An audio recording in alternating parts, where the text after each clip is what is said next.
everyone. Welcome to Battles of Academia with New York Medical College's Bing Gap chapter. I am Angelique Boyer, co-president of NYMC's Bing Gap chapter, building the next generation of academic physicians, which is a national organization that aims to help underrepresented groups become aware of academic medicine as a career option and provide them with the resources to further explore and potentially embark on academic medicine careers. NYMC's chapter started in 2012, and we are hoping to help provide students with the tools that they could use to begin their careers. Files Academia is a new podcast that aims to highlight the careers of academic medicine physicians and demystify the process for how they built their careers. This morning, I have with me Dr. Rivka Stone. Dr. Rivka Stone completed her BS in biomedical engineering at New Jersey Institute of Technology, graduating with top honors in 2005. She went on to pursue an MD PhD at Rutgers, New Jersey Medical School, and received an NIH F30 fellowship funding for her work on telomere dynamics in aging, and defended her thesis on interferons in lupus in 2011. After receiving her MD in 2013, she did an internship year in pediatrics and then completed a physician scientist research residency in dermatology at the University of Miami. Dr. Stone is currently a board certified dermatologist and associate professor in dermatology and cutaneous surgery at the University of Miami Miller School of Medicine, where she sees patients and conducts translational research on the inflammatory and fibrosing skin disorders. In parallel with her academic career, Dr. Stone held leadership roles at med school tutors for 12 years, serving as a senior tutor mentor, director of tutor development and medical education, and as chief medical officer from 2018 to 2021. She currently works for Elite Medical Prep, and she brings extensive experience in medical education to her work with students, tutors, and institutions at Elite Medical Prep. So welcome, Dr. Stone. Thank you so much for being with us and for just agreeing to be on this podcast and sharing your story. Thank you so much for having me. It's really an honor. And thank you for the introduction. That was very impressive. I Well, appreciate I that. mean, it was a very impressive introduction. You definitely have done a lot in your career, and I'm really excited to kind of dig deep and figure out like how you got there.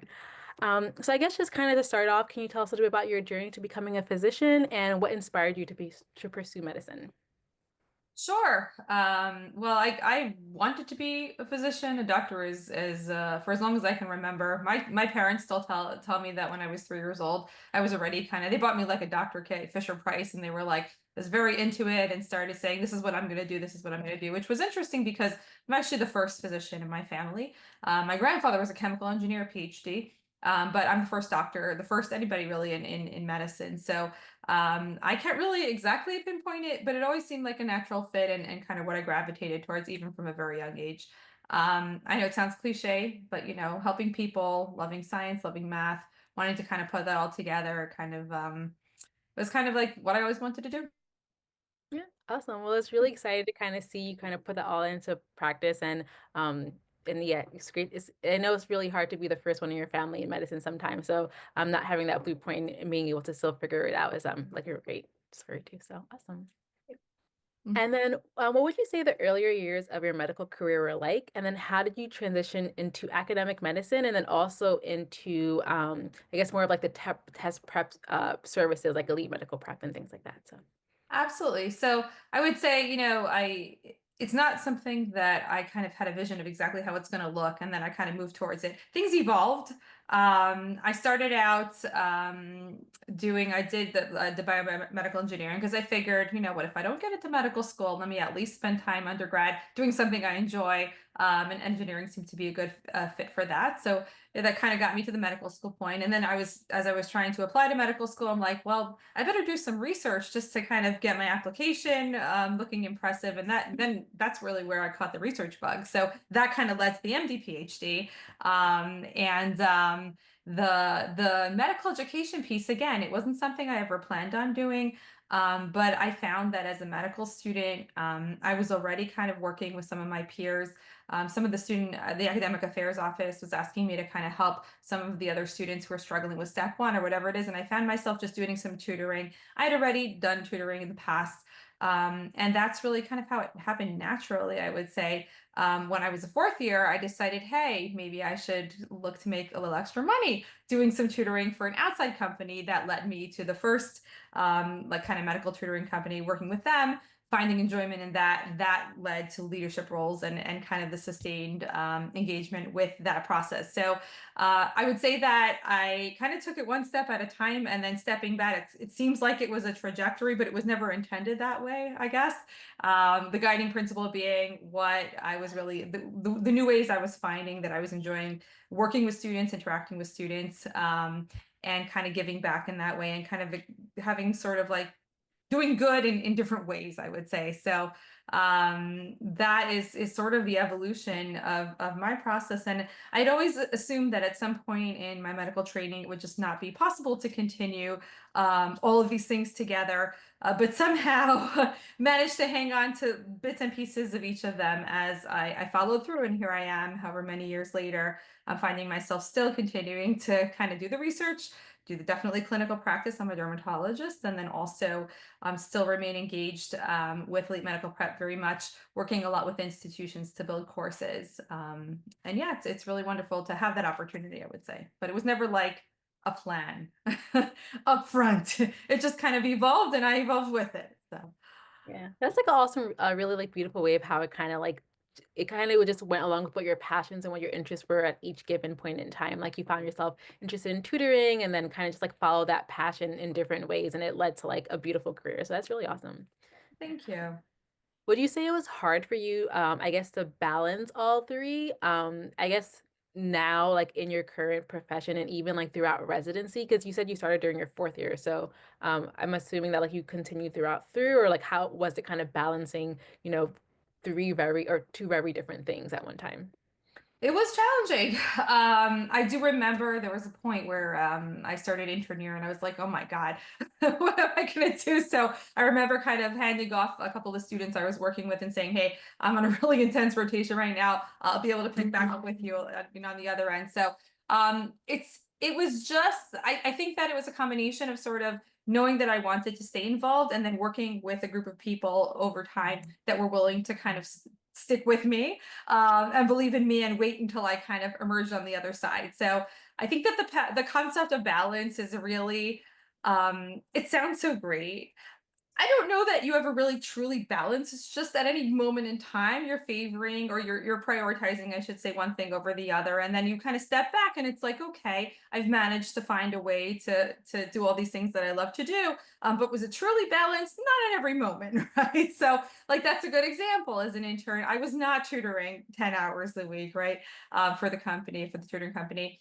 But again, like I said, having working with always with people, whether it's in the tutoring company setting or even just in the academic setting, working with supportive colleagues, with chairmen, people who really understand and have a similar vision to you. I think that really is what allows you to have that flexibility and that understanding and leeway to kind of given, like there's a push and a pull at any given point in time. So another thing that really was helpful as well was the opportunity to take different kinds of roles within the medical education space. So for instance, I started out really just being a tutor, working one-on-one with students, but over time having the opportunity then to mentor other tutors who are coming in, and then eventually to work more again in the institutional partnerships, and a little bit further removed from direct interaction with students, but really more influencing groups of students. So as you kind of get move along that path, maybe the time commitment's not as intense in terms of day to day, but you're still able to kind of carry that work through, and that's something, an opportunities I've been very grateful to continue to do.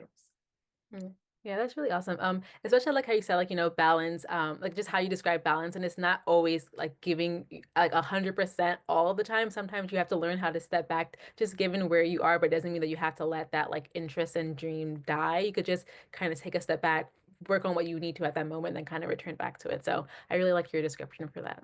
Thank you. And I would also add to that. I mean, I think that what you find as you go along, one of the things I love about academic medicine, bringing it back to the theme here, is like you find people who appreciate what you bring, not just because of the specific role that you have on paper in front of them, but it's your breadth of experience, and it's the interactions you've had in the past, the ones you continue to have, that you bring to each of your positions or to each of the roles that you play in different ways. So it's the people and the setting and the institutions that really appreciate and support that and benefit from that, right? To give you a very practical example, having a leadership role in the medical let's say the tutoring company space helped me tremendously when I started my lab, because that sort of, knowing how to work with people effectively, how to work in teams, how to manage people. I mean, those skills transcend just like a job description on a piece of paper. So it's the experiences that you bring collectively that make each of, the roles you're in, the people you're working with appreciate what you bring, and it kind of just like really feeds into just the opportunity to grow and evolve and benefit, mutually benefit everybody in the equation. Yeah, that's really awesome. Cool. And then I think we kind of touched on this a little bit, but what would you say are some of the skills and attitudes that helped you to successfully achieve a career in academic medicine? Well, for sure, perseverance. I would say that's a critical one, especially this day and age. Right now is a tough time for researchers, at least to see exactly how things are going to evolve with a little bit, give it a little bit of time. But perseverance, kind of seeing the bigger picture, having the mission in mind, and really feeling it, internalizing it. I would say a very practical skill is the ability to say no, for individuals, maybe like myself, who are a little more type A, who really maybe a little more people pleasers from time to time, right?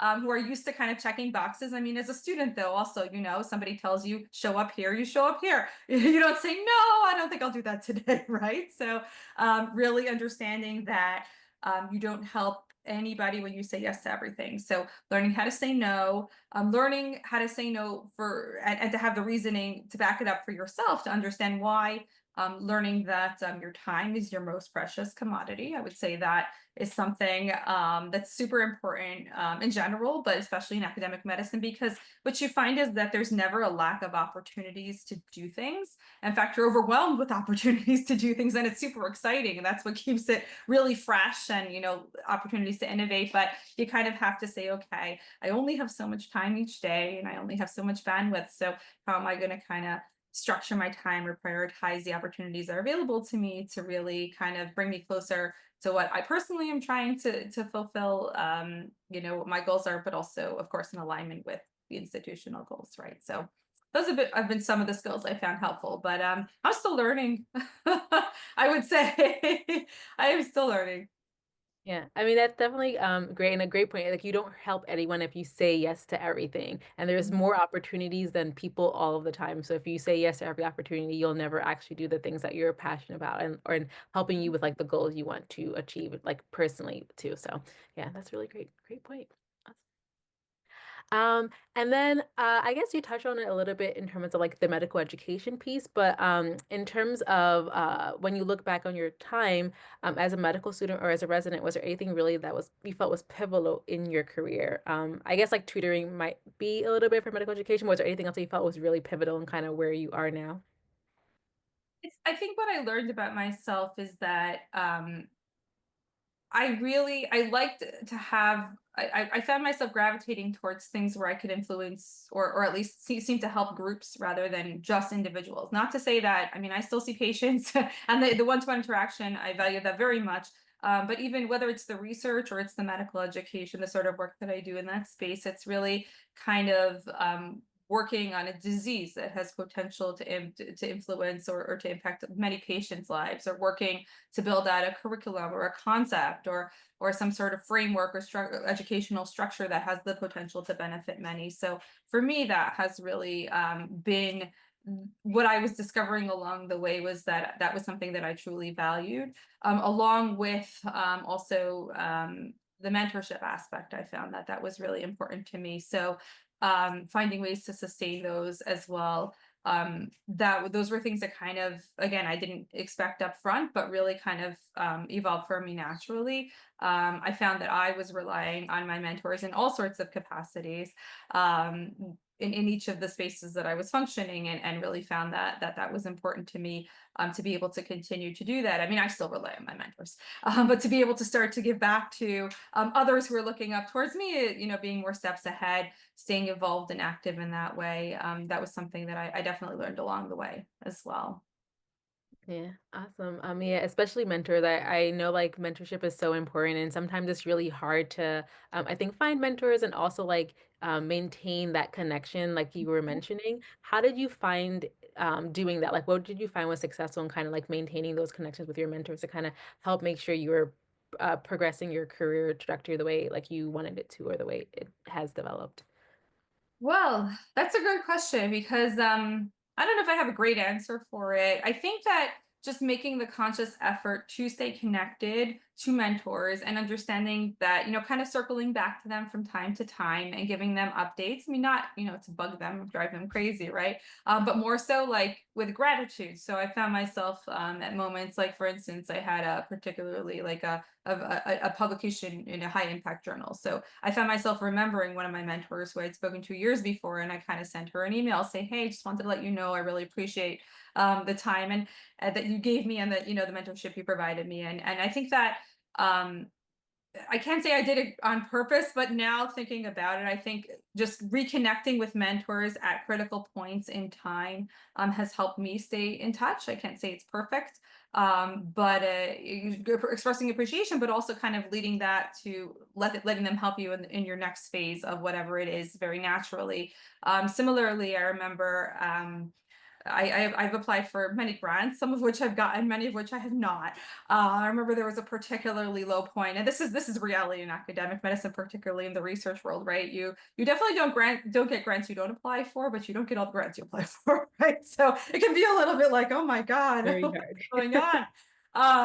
But I remember reaching out to one of my very senior mentors when I was just like very disheartened by some reviews of a grant. And he's like, oh my goodness, like not just for the good stuff, right? For the bad stuff. He's like, oh, those reviewers don't know what they're talking about. Just keep applying. It's a lottery. Just keep applying. And you know what? He was right. But just hearing his perspective and having that, um, remembering that that the mentors are there to support you not only through the good, but also through the not so good and the trying, and they've been there. I think just keeping that in mind is not, again, not facing it more as a snapshot in time of like, okay, now I want to get into medical school, so I'm going to find a mentor that's going to help me get into medical school and then I'll be done. No, this is a person who is where you may want to be, or you can learn from their life experience and from their professional experience, both actually. And really, you're not really looking to mimic their career.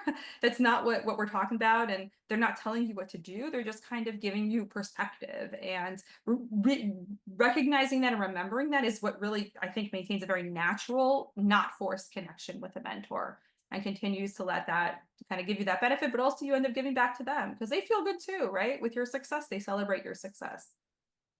Yeah, I can definitely see that. Like, I'm sure like your success is their success too, because they know how much they poured into it. And I really like Mhm. the example you gave with like the mentor who's like, just keep going because sometimes you get so caught up when you get like the no's and Yeah. sometimes just hearing from someone who has gone through it and knows that like you will make it through gives you that kind of like Mhm. confidence boost to keep going, knowing like someone believes in me, so I can keep going too. So yeah, that's really awesome. Absolutely, absolutely. And it's what you really, I think what the beauty and the fun of an academic medicine career, but also could be a little scary sometimes, is that you're truly carving your own path. No two academic careers are the same. Everybody is unique combination of things they're doing, what they're working on, directions they're pursuing for the academic interests. It's the opposite of cookie cutter. So sometimes you can be like, oh my gosh, like at least give me somebody who's doing something close to what I may be doing or what I'm trying to do. But really, that is kind of what's super exciting and what keeps it very fresh, like I was saying before, and keeps you less kind of stuck in the, oh my God, the same condition every single day, every single, day in, day out, repeating the same thing. So really that is the excitement, but it can be a little bit scary sometimes. Yeah, yeah. I feel like sometimes, like as med students, you get so used to kind of like following the mold almost because you need Mhm. in order to graduate. And I'm sure like once you get to a point where you're done and you get to like build your career, breaking the mold and figuring out what you want to do, on your own Yeah. is like an overwhelming experience, I'm sure. But yeah, an exciting one too. So Yeah, so I mean, sometimes we really, especially as med student, I remember that was a big transition for me, even just coming out of residency. Because in residency, also to a large extent, you show up, you get a schedule, you show up where you're supposed to show up, realizing like, hey, I'm all grown up right now, and like, what do I do? Day one, what do I do? Oh my goodness, right? So, absolutely, it can be, but it's exciting. It's very exciting. yeah, awesome. Cool. Thank you. And then I guess to transition a little bit, what would you say you perceive to be some of the greatest barriers to trainees in having a successful career in academic medicine? And then do you feel like there were any specific barriers that you thought it was hard for you to overcome when you were making your transition through? Sure. I think that, well, it's a very timely question at the moment, both on the clinical side as well as on the research side. The practice of clinical medicine is very different than it used to be. The administrative burden, the insurance factors and things that are really out of direct control for most physicians. The it's become more challenging to practice as like as an owner of a practice as compared to years before. Now things are much more hospital centric, or maybe other like large institution centric. So I think that just fundamentally the practice of medicine has changed, and recognizing that can be a little bit, can be a little scary and a little challenging. And then on the research side as well, I mean, this is old news.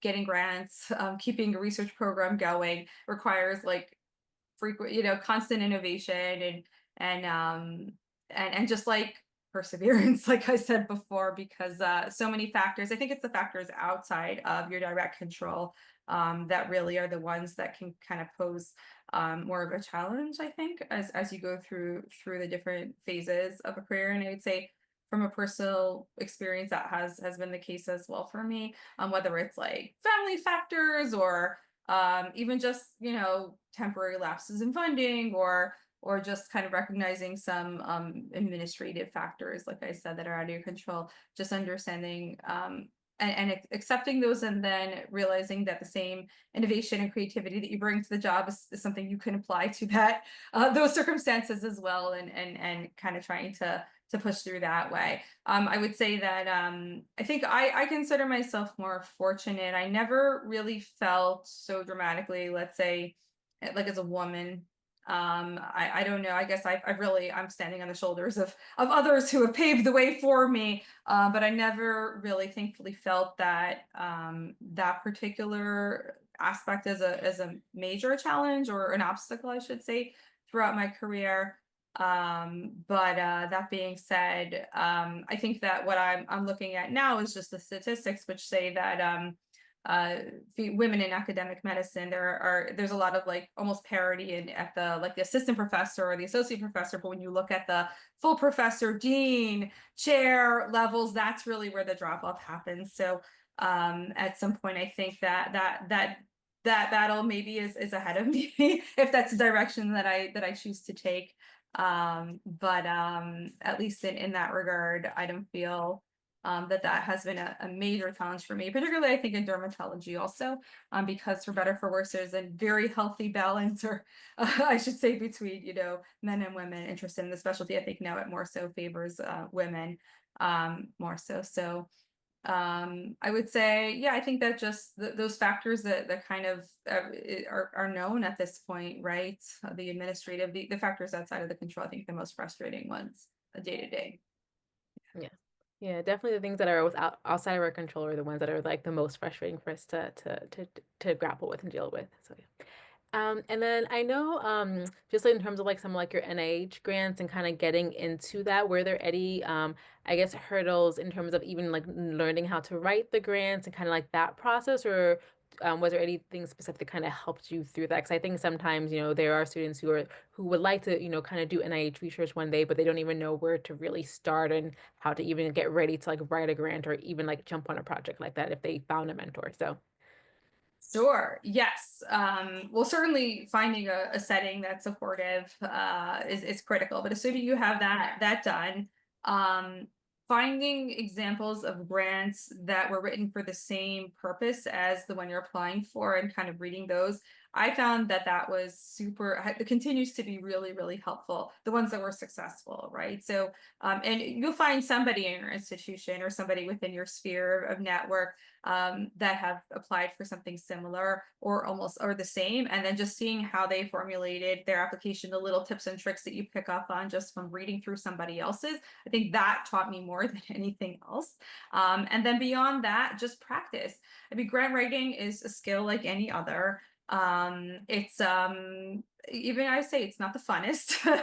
I could say that it's my job right now, right? It's not like the highlight of my time. Everybody has a different experience with it. But just kind of practicing and keep scientific writing, everything that you do to write papers or have done at this point, like academic writing will help you. But just learning how to frame what you're thinking about in a very logical progression and to tell a story. I think that that is the major piece of advice that I was given, and one that I really carry forward with me. Like, imagine that there's somebody I'm telling the story to, and I'm trying to convince them or really kind of sell them on the idea. How would I present it? How would I best feature? Would I bury them in details, or would I kind of say, this is why this is so important, and just go for it, right? So keeping that in mind, practicing, and again, like I said, reading examples of successful grants are kind of tips that have helped me. And then finally, finding people, finishing it enough time in advance before the deadline to allow others to read through your work and to give you feedback. And that can sometimes be the hardest part, but you always end up with a better grant application for it, even though it's like, oh my gosh, I just finished this, I just want to hand it in or just submit it. Well, giving to somebody else that you trust, having them read through it and just kind of say, hey, does this make sense? Maybe you want to do that. It makes it much better on the other end. So those would be my little tips that have helped me along the way. Yeah, those are really helpful tips, especially just like reading other people's in your institution who have like had successful grants that have passed and kind Mhm. of figuring out their nuances. And yeah, I guess it's like just remembering that it's a skill that, the first time is probably going to be terrible. And then just knowing the more you do it, the better you will get with it, especially with like the comments and with time, just like anything else. So Yeah, and not expecting to be great at it when you start. We're so used to, I think, medical students, residents, attendings, whatever. Like we've got this, right? We've trained hard, we've done everything. Like new things are new, right? You're not going to get it right exactly the first time. It's practice. yeah, yeah, that's definitely true. And then what factors have influenced your decision to stay in academic medicine and medical education instead of going to private practice? I know we talked a little bit about like how the clinical model is changing a little bit. So, what's like kept you here versus kind of switching over to private practice? So that's it's I would say this is also the sort of decision that people imagine, like after they finish training they decide one way or the other, right? Are they going to stay in academics, or are they going to go to private practice? I would say I continue to make the choice on a regular basis, right? But for me, the ability to have a really like fun collection or of diverse interests that I can pursue and get paid for in the academic setting, and a lot of passions that I can go after, some of which we haven't even mentioned. Like I'm involved with the MD PhD program, right? Because I'm a physician scientist, very much engaged with the MSTP program in my institution, teach because I just have fun teaching, right? Teach in the medical school, teach the graduate students.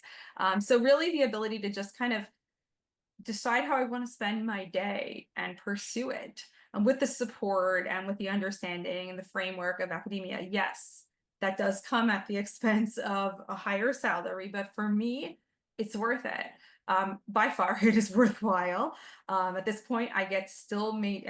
I'm a dermatologist. I see my patients. I take care of my patients, but then I also get to do all this other fun stuff. I get to pursue research opportunities that interest me. I get to work with all sorts of people, all sorts of trainees and colleagues, wonderful colleagues, and just that richness of the environment. I feel like as somebody who just thrives on that, and that interaction, being able to ask my colleague, my fellow faculty member about a difficult case that they're an expert on, and just being able to turn around and go to the conferences because I'm constantly learning. I feel like that those benefits for me are just far and above. They supersede, what might be my experience in a private practice. Now, that being said, I've never worked for a private practice, so who knows really?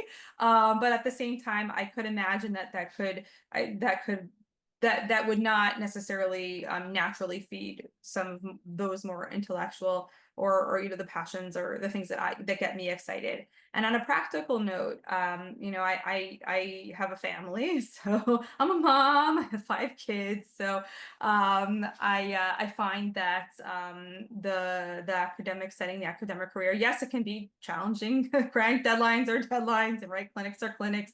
But I do find that I've managed to find a really nice, not to use the word balance, but balance with in terms of the flexibility of just the different things that I do to be able to move things around, to be able to be there for my kids, especially when they're younger. If they have events, I can work around it in a way that I think would be a lot more challenging in a very like rigid private practice setting. So for me right now, it's great. It works very well. But can I tell you what it'll be in 10 years? No, of course not. But for now, really that the ability to pursue, like I said, what I enjoy doing and get paid for it. No brainer. Really awesome. And yeah, I guess you never really think about like all the flexibility that happens with academic medicine career. You get to do so many different things where it's like, I guess versus private practice, you kind of really just see patients. So yeah, that definitely is a different, like a interesting perspective to see for it. So awesome. And then I guess as you mentioned kids, it kind of goes into my next question a little bit. But how do you deal with burnout? And I guess like especially like being a mom, like having that not kind of take away from or pouring that into like your family, like the burnout if you do feel burned out with work and everything. So how do you kind of manage that so you don't feel burned out? And then what strategies would you recommend for students for like long-term resilience and making sure they maintain their own overall wellness and not being burnt out? Mhm.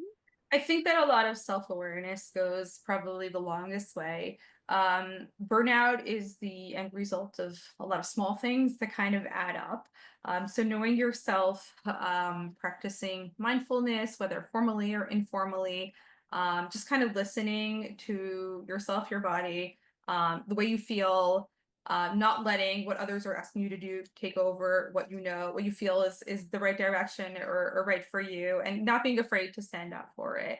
I think to me has been, and I say that in a very, I am learning still how to do this. I'm not an expert in this. And at any given point in time, my kids will either be like, oh, that's cool. My mom is a dermatologist, whatever, research or whatever. And other times they'll be like, why aren't you home? Why are you always at work? Right. So there's always going to be that duality. But for me personally, just consciously making the time and also taking the time to disconnect and protect that time very, very much has been the most helpful. But it's something that you really have to be on your toes for. So I do think that as medical school and whatever phase you're at, if you're single, you haven't not any children yet, whatever it is, wherever you're at, or even if you do, just kind of building those tools so that you get to know yourself early and get to like yourself, love yourself even, and learn what your warning signals and your warning signs are early on. Goodness knows medical school throws a lot of stressors at you, so you have plenty of opportunity to learn how you feel when you are stressed and how you respond, and just building those habits, whether it's exercise, whether it's whatever self-care means for you, and not in a very trite kind of cliche way, but like in a true way. Find what brings you joy, and like make sure you're making time for it. And then if you really kind of build those habits early, they'll be there for you on the other end when things get more complicated or busier or more stressful. Yeah.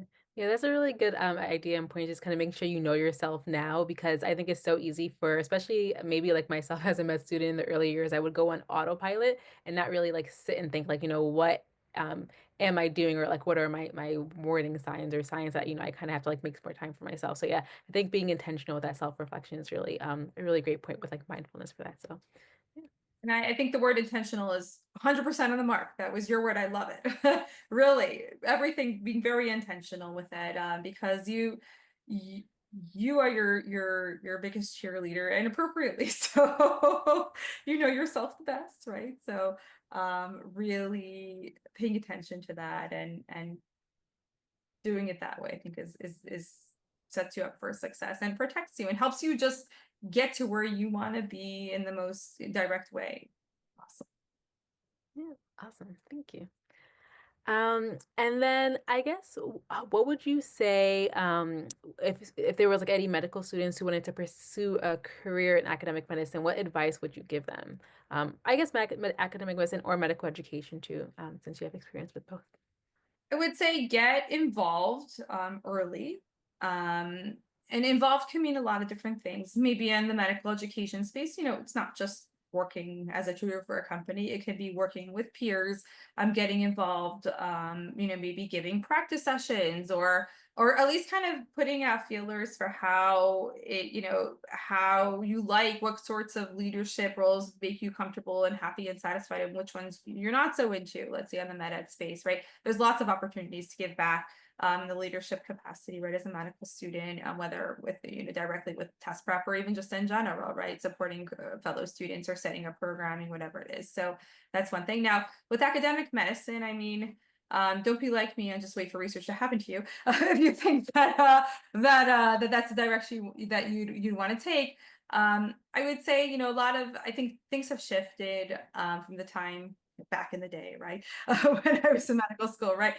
Where it does feel sometimes like research is something you must do in order to get a good residency, the match or whatever it is. But really kind of lean into what you enjoy, which aspects you enjoy, and pursue those, and make those connections. And those connections don't only have to be the PI in the lab. Let's say they can be and even just taking it away from the research space. Academic medicine, you can be a clinician in academic medicine and very successful. Kind of lean into the sorts of opportunities that you see others pursuing, maybe attendings pursuing, and connect with them and say, hey, can I help with that? Can I help you write that case report? Hey, that's a really cool clinical trial you're running. How can I get involved? And it's really, as I can tell you as an attending, genuine curiosity, interest, and just like willingness to kind of pitch in is never going to be turned down.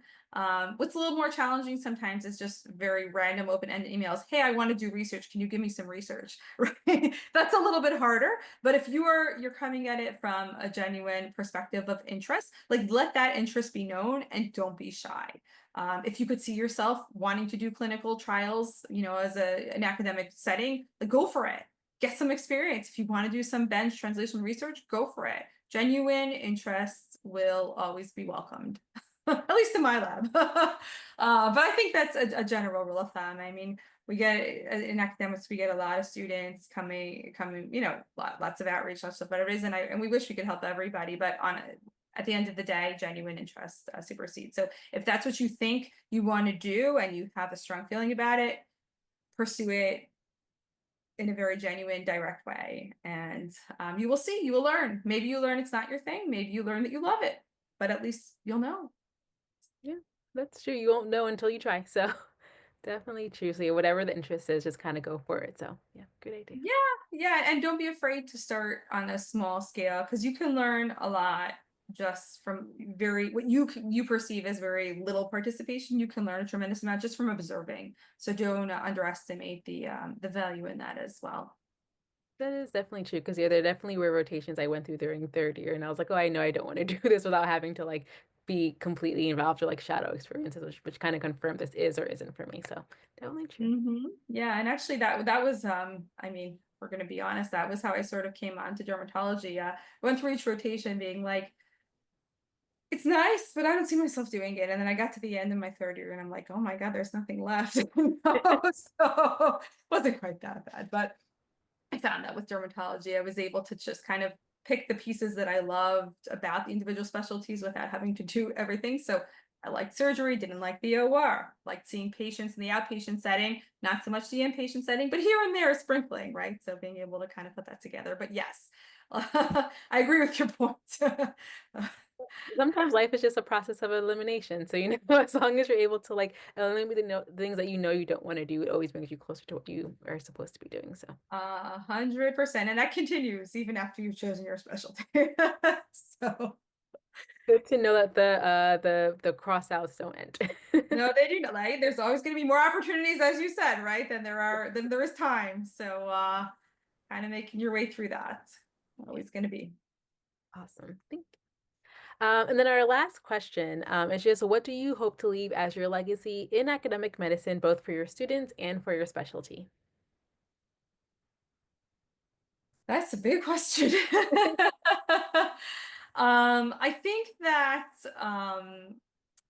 for my students, I hope to leave the sort of philosophy that that it's possible to pursue your passions, be happy and balanced doing so, and continue to evolve and make changes and still stay true to yourself.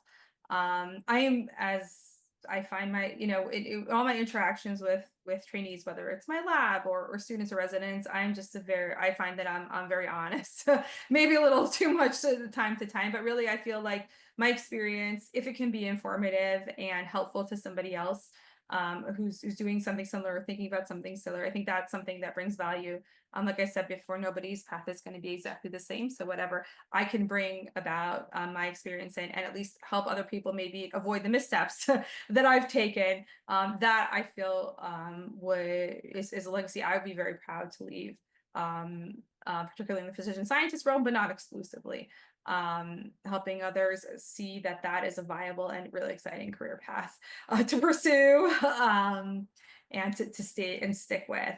And I think for dermatology as a specialty, really, I think that it's both the connections that I make with my patients on a small scale, day to day, that really I hope that they leave those experiences the way that I do, which is kind of like mutual satisfaction and fulfillment. But then I guess bigger picture to the specialty, hoping with the research that I do, and again, this kind of sounds cliche, but really it's not. It's what keeps me going every day. That it's impactful, right? So whatever I'm doing is gonna outlive me. Whether it's the discoveries that we're making in the lab or the framework for new techniques or new approaches to thinking about things. I really do hope that that will be impactful for the specialty as a whole. So that to me would be quite a lot, enough to leave the specialty with. Okay, awesome. Yeah, those are definitely great. I guess like parting words or like ways of kind of like how you would help with your students and just something that seems like they definitely will be able to benefit from. So awesome. Well, thank you again so much for joining us. It was great having you on our podcast and sharing your story. Hopefully, this will really encourage students, especially anyone who's going the MD PhD route or anyone who is interested in medical education. I guess before we leave, is there anything else that you kind of wanted to say as like a parting last words? I know you kind of did a little bit, but anything else you want to share before we I go? mean, I think that it's wonderful that you are doing this podcast and bringing people on to discuss their path. I do hope that anybody who's watching this, first of all, don't hesitate to reach out to me if I could be of help. That's first of all, but just more so understanding that there's so many different ways to find fulfillment and joy, in the academic space, in the medical education space. For me personally, it's a mix of more traditional and maybe less traditional roles. But don't be afraid to do things that other people don't do or haven't thought of yet. That is really what we're looking to you to do, to bring that innovation to medicine, to education, to research. We don't just want the same old. We can't, the same old is not going to work. We know that now, right? Very clearly, more than ever. Don't be afraid to pave your own way, even if you don't see your mentors doing it, even if nobody else you know is doing it. Find your own way, pave your own way, do what feels right, and you will make a difference. Yeah. Don't be afraid to be the first one. Yes. But yeah, thank you again so much for your time. It was great having you on our show. And to everyone else who's watching, thank you so much for joining Vitals of Academia. Make sure you subscribe and tune in for our upcoming episodes as well. Thank you. Thank you.